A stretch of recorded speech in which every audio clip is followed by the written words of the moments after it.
இது எல்லாத்துக்கும் தீராத குழப்பம் இருக்குது.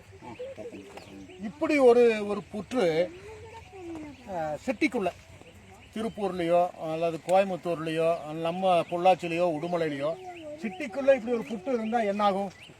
கோயிலாக்கிடுவோம். பாத்தீங்களா, நாகாத்தா கோயில் அங்க ஆயிருக்கும். அப்போ இது புற்று கோயில் பாம்பு மட்டும்தான் ஞாபகத்துக்கு வருது.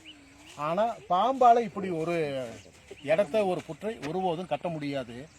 கரையான்கள் சற்று ஏறக்குறைய 20 கோடி ஆண்டுகளாக இந்த புற்றுகளை கட்டி இப்படியே இருக்கு. 20 கோடி ஆண்டுகளாக இந்த புற்று கட்டு தொடங்குது. மிக மிக இந்த இயற்கையை நுட்பமா பார்த்து கூட அமைச்ச முதல் உயிரினம் கரையான். அதாவது ஒரு ஆண்டுக்குள்ள 4 பருவம் மாறுது. காற்று 4 பக்கம் திசையா அடிக்குது, ஒளி 4 பக்கம் வருது. வருகிற போதெல்லாம் இந்த இது மாதிரியான வச்சுட்டு காத்து உள்ள போறதுக்கான அந்த ஏற்பாடு தான். ஒரு பக்கம் காற்று உள்ள போகுது, இன்னொரு பக்கம் காற்று வெளியே வருது. சூரிய ஒளி உள்ள சமமா போகுது, சமமா வெளியே வருது. ஏன் அந்த வேலை செய்யுதுன்னா உள்ள ஒரு பெரிய தோட்டம் இருக்குது. இதுக்குள்ள இது ஒரு 5 லட்சம் வரைக்கும் கரையான்கள் சேர்ந்து வாழுது. உள்ள ஒரு தோட்டம் வச்சிருக்குது. தோட்டத்தில் என்ன வேலைன்னா காளான் பயிரிடுற வேலை தான் அது செய்யுது. இப்போ இல்லை, 20 கோடி ஆண்டுகளா. எப்படி காளான் பயிரிடுதுன்னா இது சீக்கிரம் அந்த புல்லெல்லாம் காஞ்சிரும். நீ பாருங்க, இப்போ இந்த பனி காஞ்சிரும். புல்லு காஞ்ச பிறகு இவ்வளவு சூரம் வெட்டுது. 1 இன்ச்சு 1 இன்ச்சுக்கு வெட்டி இழுத்துட்டு போய் அப்படியே பூஞ்சையை அடுக்கி வைக்கிறது புல்ல கீழே. இந்த புல்லு கீழே அடுக்கி வச்சதை என்ன ஆகுதுன்னா கொஞ்ச நாள் கழிச்சு பூஞ்சை அடியுது. அந்த புல்லு பூஞ்சை அடிஞ்சு அதில் காளான் முளைக்குது. காளானை சாப்பிட்டு தனக்கான உணவை தானே உற்பத்தி செய்து சாப்பிட்டுக் கொள்ளுகிற ஒரு உயிரினமாகவும் கரையான் இருக்குது. 20 கோடி ஆண்டுகளாகவும் கரையான் இருக்குது. கரையான் இவ்வளவு பெரிய புட்டு எடுப்பதற்கு மேலிருந்து எதையும் எடுத்துக்கிறது இல்லை. கரையான் கீழிருந்தே எல்லாம் எடுக்குது.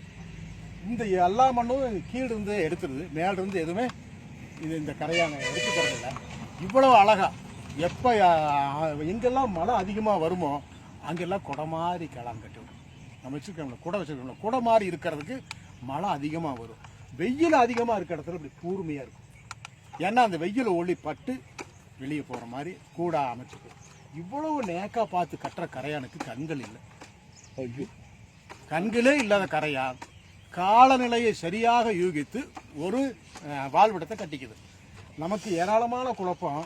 நிறைய படித்தவங்க கேட்குறாங்க, சார் என்னதான் நீங்கள் பேசினாலும் படையப்பா படத்தில் ரஜினி பாம்புத்துல கைட்டு பாம்பு தானே பிடிக்காரு, நீங்கள் நினைக்கிற மாதிரி கரையான் வரலையேங்கிற குழப்பம் நமக்கு இன்னுமே நமக்கு ஏமாற்றி வச்சிருக்கோம். இதில் இல்லை. ஏன்னா ஒரு பாம்பால இது கட்ட முடியாது. அதே மாதிரி தான் ஈசலுக்கு ஒரு நாள் தான் வாழ்க்கை. அந்த கரையான் தான் ஈசலா மாறுது. ஆமாம், அந்த ஈசலுக்கு கண்ணு இருக்குங்களா சார்? இந்த கண்டிப்பாக இருக்குது, கண்ணு இருக்குது. அப்போ என்ன ஏன்னா இது இந்த புத்து கட்டுனது யாருன்னு கேட்டீங்கன்னா பனிக்கரையான். ஆமாம், அவங்க தான் இது கட்டுவாங்க. இந்த பனியாட்கள் தேனிகளுக்கு அதான் வேலை. கரையான் புற்று கூரை பண்ணுறது எல்லா வேலை அவங்க தான் பார்ப்பாங்க. அவங்களுக்கு கண்ணு முழுசாக தெரியாது, 2 கண்ணு கூட அவங்க தான் இந்த புற்றை கட்டுறாங்க. உள்ள இருக்கிறவங்களுக்கு வெவ்வேறு வேலை இருக்குது. அப்போ ஈசலுக்கு ஒரு நாள் தான் வாழ்க்கைன்னு சொல்லுவாங்க. ஈசலுங்கிறது கரையானுடைய வாலிப பருவம், ஆண் பெண் வாலிப பருவம். அப்போ கீழே என்ன ஆகுது, கீழே இருக்கிற இந்த இதில் மக்கள் தொகை அதிகரிக்குது. கீழே இந்த குடியிருப்புல மக்கள் தொகை அதிகரிக்கும் போது என்ன நினைக்கிறாங்கன்னா, சரி வாலிபர்களாக வெளியே போயிருங்க, வாலிப பசங்க பிள்ளைகள்லாம் வெளியே போய் புதிய காலனியை உருவாக்குங்க, உள்ள நமக்கு இடம் இல்லை போங்கன்னு சொன்னா அவங்க சரியான காலத்தில் பறந்து வெளியே வருவாங்க. அப்போதான் அவங்களுக்கு பூரா அந்த மாதிரி பருவத்து சிறகு முளைக்கும். சிறகு முளைச்சதான் பறக்க முடியும் அவங்களால. பறந்து வெளியே சிறகெல்லாம் உதிர்ந்த பிறகு அவங்க அமைக்கிற இதே மாதிரி ஒரு புதிய காலனி தான் இன்னொரு புற்று. இறந்துறது மாதிரி இல்லைங்களா? இறக்காது. சரிங்க. வாலிப பருவத்தில் அதுவும் தேனிலவுக்கு வருகிற அவர்களை பார்த்து ஒரு நாள் வாழ்க்கை என்ன சொல்லுவது எவ்வளவு கேவலமானது. கல்யாணம் முடிச்சுட்டு வெளியே போறதுக்கு இதோட முடிஞ்சாலும் சொல்ல முடியுமா? நம்ம வாழ்க்கையை தொடங்குகிறார்கள் அர்த்தம். ஈசல் பறக்கிறது என்றால் அது புதிய வாழ்க்கையை, புதிய குடியிருப்பை தொடங்குதுன்னு அர்த்தம். மழை பெஞ்ச காலத்துல வந்துட்டே இருக்கு. மழை பெஞ்ச உடனே தாங்க அது உடனே வருது. அடுத்த நாள் மழை பெஞ்சதுக்கு அடுத்த நாள் அந்த மாதிரி நேரத்துல தான் வருது. ஒரு பாம்பை இதெல்லாம் பார்த்துருக்கலாம், சில பேர் பார்த்துருக்கலாம். பாம்பை பார்த்தையா கரையான் என்ன அர்த்தம்னா மெலிஞ்சு போயிருச்சு. நேரங்களில் சாப்பாடு கிடைக்காம பாம்புகள் மெலிஞ்சு போனா பாம்புக்கு பெரிய உணவு உள்ள இருக்கிற தாய் கரையான் இவ்வளவு பெருசு இருக்கு. அந்த கரையான் நீங்க ஒரு பெரிய புழுன்னு நினைச்சுக்கிறீங்க, அதுதான் கரையான், தாய் கரையான். அவங்களுக்கு வேலையை உற்பத்தி செய்வது தான். அந்த பெரிய கரையான் அவ்வளவு கொழுப்பு முழுக்க புரதங்கிறதுனால பாம்பு அதை சாப்பிட்டு வெளியே போயிடும். உடும்பு மேலே உட்காந்துருக்கு, என்னைக்காவது பாருங்க நீங்க, உடும்பு இது மேலே உட்காந்துருக்கு. எதுக்காகன்னு அது வெளியே அந்த கரையான் சாப்பிட்றது. பெரும்பாலும் கரடி, ஆமா, அது சாப்பிடும். அதே மாதிரி கரையானுக்கு சாப்பிட்றதுக்கு இன்னும் எக்கச்சக்கமான எறும்பு தின்னி கூட இதை சாப்பிடும். அது அதிகமா சாப்பிடுறது அது இதுதான் சாப்பிடும். அப்ப இவ்வளவு பேர் சாப்பிட்ட பிறகும் இது இருக்குது, கரையான் இருக்குது.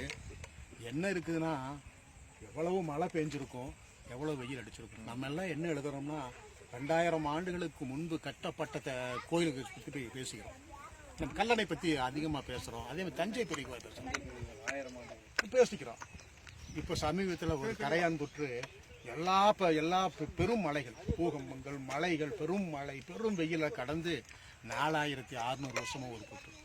லைவ்ல அந்த உயிரினங்கள் வாழ்ந்துட்டு தான் இருக்கு. 4600 வருஷத்துக்கான சான்றுகளோடு எடுத்து போட்டிருந்தோம். கரையான் புற்று எல்லா மலைக்கும் கரையாமல் 4600 ஆண்டுகள் இந்த பூமியில் நின்று இது பண்ற ஒரு புற்றை கூட கரையான் அமைச்சிருக்குதுனால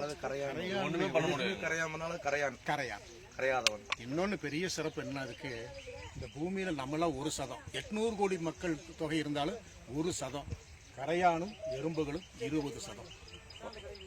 இந்த பூமியில் இருக்கிற எல்லா எறும்புகளையும் கரையானை முடிச்சு ஒரு பெரிய தராசுல போட்டுட்டு நம்மளையெல்லாம் முடிச்சு ஒரு இதுல போட்டா அது 19 மடங்கு.